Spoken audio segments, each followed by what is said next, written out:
Victoria from the Bright Life, and today on Sassy Mama Ask the Experts, we're talking about mom guilt. So one of the questions that we got was about moms who feel like they have to be 100% at work, 100% at home, and then still have time for self-care. You know, to go out with friends and to go for yoga classes and explore on their own as well. One of the things I want to say to you first is every single mom has felt this at any one point in time, so you're not alone. So hugs to you, you're definitely not alone. And if you really can have it all, as long as you've got a bit of prioritization going on. So similar to like work, where you would have, you know, priorities for budgets and priorities for goals, apply the same at home, right? Think about what's really important to you and then set out a list of priorities so that whenever you have to make a decision, you've got a go-to list to know where your goals are and what's really working for you. Then after that, have a schedule. Schedule in time for work, schedule in me time, schedule in time with the kids. I mean, we all want to spend time with our children and make sure that there's quality time that counts. So studies have actually shown that when children have one-on-one dates with their parents, they actually benefit even more because they start feeling like they don't have to fight with anyone else for your attention.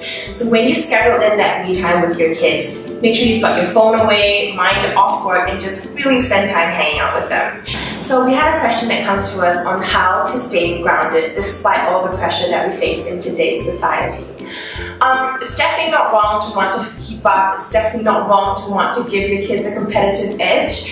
How I would say we could counter that is to make sure that we're tackling this as a family and we've got 10 minutes of reflection time scheduled into our home environment. So how we like to do this is where we get everyone to sit in a circle around a dining table, and we go around the table talking about one thing that's keeping us grounded and keeping us grateful today. So this way we get to practice how to be thankful as well. Another thing we can talk about is how to be kind to one another. So if, you know, talking about kindness is something that's a bit, you know, iffy for the family, that you're not used to doing it, that's fine. Let's write kind notes to each other. So it could be something like, thank you for packing my lunch today, or thank you for holding the door when I had my hands full with the groceries.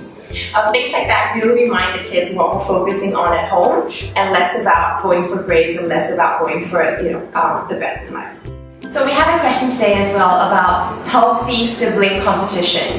Is it right that we compare our kids to their siblings to try to get them to do something? Example, your brother eats his vegetables. Why can't you be like your brother and eat your vegetables? The truth is that that's not really going to get your other child to eat their vegetables. The goal to eat the vegetables is yours, not so much your child's. What we usually recommend for things like this to try to motivate your child to really do something or try something different is to remind them of the times that they've actually succeeded. So remind them of the time when they've done something difficult and use that to remind them, hey, look, you can do it too. So we like phrases such as, you can do hard things, you know, I've seen you do this before, I'm sure you can succeed, I'll give you a hand if you need it, but why don't you give it a try first? So these are all phrases that remind your child that they have the ability to do something without having to shame them or compare them to their other sibling.